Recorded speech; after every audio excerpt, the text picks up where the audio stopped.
Welcome to the realm of your favorite horror storyteller. This video contains multiple scary stories. Be sure to watch until the very end. Should you wish to navigate between stories, time codes are provided below. Also, thank you for all your feedback and support so far. We appreciate it. Now let's get started. Nora Graves had always been driven by reason. A clinical psychologist by profession, she had dedicated her life to understanding the intricacies of the human mind. Yet there was one thing from her own past she couldn't rationalize: a recurrent childhood nightmare. Every time the dream placed her in a dimly lit room during a thunderstorm, and every time she'd wake up right as a gnarled hand emerged from beneath her bed. Moving to Ellington was supposed to be a fresh start. The quaint town, with its rich history and Victorian architecture, had always intrigued her. When she found an old Victorian house for sale, she saw an opportunity to both establish her practice and begin a new chapter in her life. Her first night in the new house marked the return of the forgotten nightmare, now more vivid than ever. The line between reality and dream began to blur when she started waking up with scratches on her arms. Disturbed, Nora delved into the history of her new home. Local archives revealed a story about a young girl, Eliza Wren, who had once lived in the house and mysteriously vanished on a stormy night. Old newspaper clippings spoke of the town's frantic search and how the house had been abandoned since. An old photograph of Eliza bore an uncanny resemblance to Nora as a child. She felt an inexplicable connection and decided to dig deeper. One evening, she came across a small bookstore, and in it, a book titled Ellington's Unsolved Mysteries. Flipping through its pages, she discovered a chapter dedicated to Eliza and her disappearance. A footnote mentioned Eliza's diary being in possession of the local museum. Upon visiting the museum, Nora was handed a tattered diary. Eliza's writings spoke of her playful nature, her friends, and a particular game they'd play, a dare involving a creature from another realm. The last entry was unsettling. "Tonight I'll prove the creature is real." Compelled to find answers, Nora decided to hold a seance. The ambiance was just right. The night outside echoed with the rumblings of an approaching storm. With candles lit, she called out to Eliza. A chilling breeze swept through the room as a voice echoed, "Beware the space beneath." For nights that followed, Nora barely slept. The entity from her nightmares seemed more tangible than ever. She even set up cameras to record any disturbances. When she reviewed the footage, she watched in horror as a shadowy figure emerged from under her bed, its fingers grazing her arm. One fateful evening, driven by a mix of fear and determination, she decided to confront whatever lurked below. She waited, and as the familiar scenario from her nightmares began to manifest, the storm, the darkness, she gathered her courage and looked under the bed. Instead of a floor, an endless abyss greeted her. Far below, tormented figures writhed, among them a young girl, Eliza. Their eyes met, and Eliza's message was clear: escape before it returns. Nora pulled back just in time as the gnarled hand lunged at her. Heart racing, she fled the room, barricading herself in her study. The next morning, Nora received an unexpected visitor, an elderly woman named Mrs. Thompson. She confessed that she was Eliza's childhood friend and the one who dared her that fateful night. The creature was bound to the summoner, and with Eliza gone, it sought a new victim. She handed Nora an old talisman, claiming it could banish the creature. That night, armed with the talisman, Nora confronted the entity. As the storm outside raged, she chanted the words Mrs. Thompson had taught her. The house trembled, and a piercing scream echoed from the abyss, which began to close. Morning found Nora exhausted but triumphant. The house felt lighter, free from the oppressive presence. However, as she passed the town's cemetery, she noticed a fresh grave with a familiar name, Mrs. Thompson. The realization hit her. Mrs. Thompson had sacrificed herself, taking Eliza's place as the creature's tether to their world. Nora's home was safe, but the weight of Ellington's dark history would linger with her forever.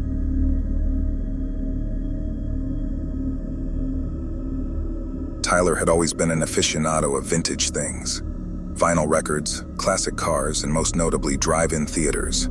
He was so taken by them that at 28, after years of saving, he finally bought an abandoned drive-in theater located on the edge of his hometown, Maple Ridge. He named it the Midnight Drive-In, and intended to play classic films every weekend. A childhood friend, Derek, with whom he had reconnected after years, shared this passion. The two had spent countless nights at the drive-in during their teens, watching old films and reminiscing about simpler times. The reopening of the Midnight Drive-In was a significant affair in Maple Ridge. Families flocked and memories were rekindled. Everything was going perfectly, and business was booming. However, a month into the operation, something strange began to occur. Some patrons complained about seeing a shadowy figure moving between the cars during the movie, especially during horror films. They said the figure would sometimes tap on the windows, but by the time anyone looked, there would be no one in sight. Thinking it might be a prankster or some local kids trying to get a scare, Tyler and Derek decided to monitor the next show. The film for that evening was the horror classic, Night of the Living Dead. As the creepy monochrome images played out on the big screen and tension built, Derek spotted the shadow. Without alerting the crowd, the duo discreetly tried to approach the figure, but every time they got close, it seemed to dissolve into the darkness. That night, after the movie, they reviewed the security footage. To their shock, the figure seemed to emerge from the screen itself, wandering the lot and interacting with the parked cars, especially those with couples. Derek, being the more superstitious of the two, was convinced it was something paranormal. Tyler, however, was skeptical, but as the figure started appearing more often, he couldn't dismiss it. Not when attendees began sharing eerily similar stories of feeling cold or watched.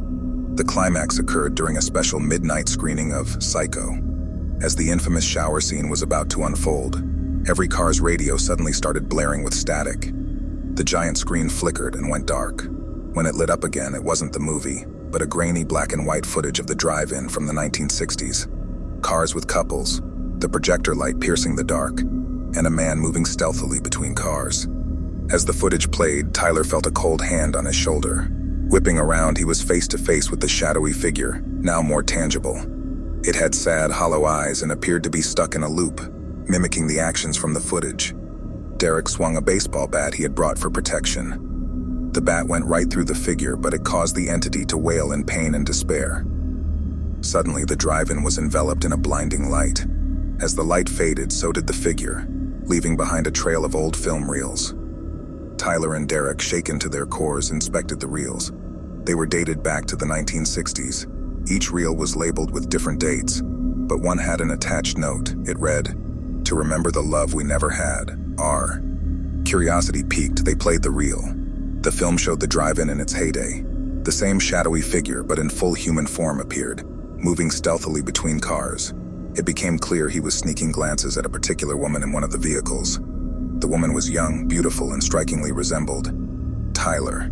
The plot twist struck them like a ton of bricks.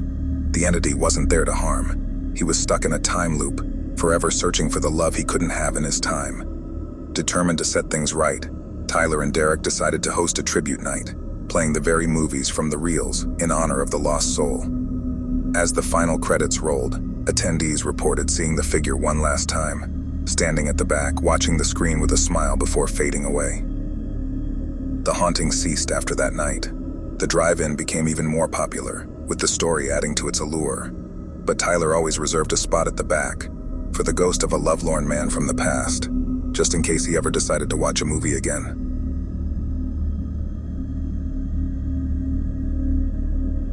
Harper Mansion stood towering over the outskirts of Salem, its Gothic spires and gargoyles always silhouetted ominously against the horizon. The mansion, dating back to the early 18th century, had a reputation in town, not just for its eerie appearance, but for its sinister past. Jared, an ambitious videographer and horror enthusiast, had recently moved to Salem. Eager to make his mark, he decided to document a night spent in Harper Mansion, aiming to debunk its legends. He roped in his two friends, Lucia and Dean, with promises of a thrilling adventure. The legend spoke of Sir Reginald Harper, the mansion's original owner. He was rumored to have dabbled in dark arts and had a forbidden chamber where he conducted sinister rituals. Nobody who ventured into that chamber was ever seen again. After Sir Reginald's sudden and mysterious death, the room was sealed and its location lost to time. Upon entering the mansion, the trio felt an immediate drop in temperature. The grand hall was filled with portraits of the Harper lineage, their eyes seeming to follow them. Cobwebs adorned every corner, evidence of the mansion's neglect.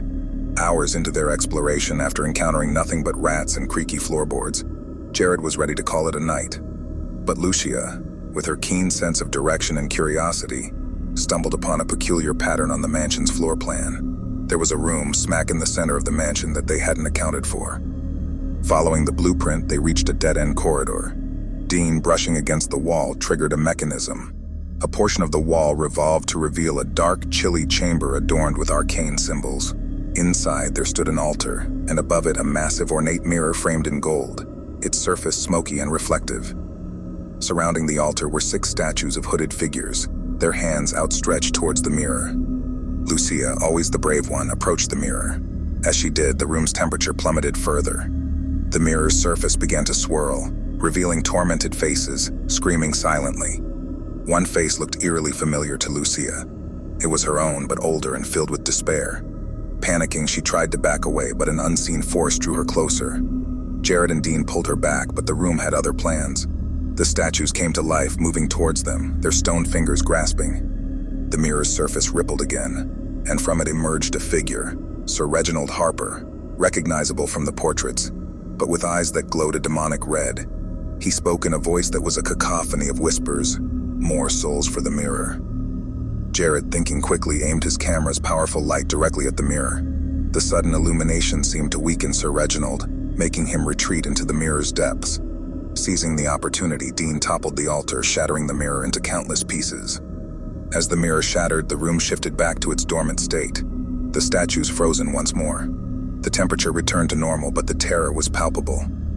Exiting the mansion as dawn broke, the trio made a silent pact never to speak of that night. However, the horror was far from over.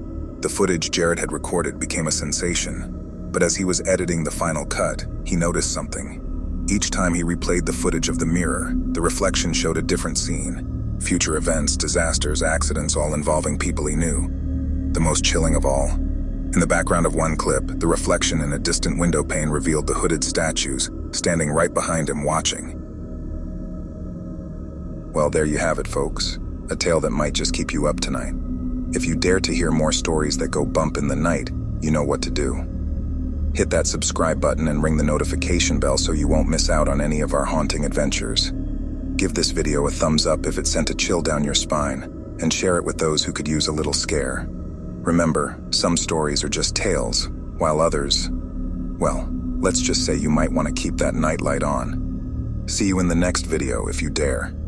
Until then, sweet nightmares.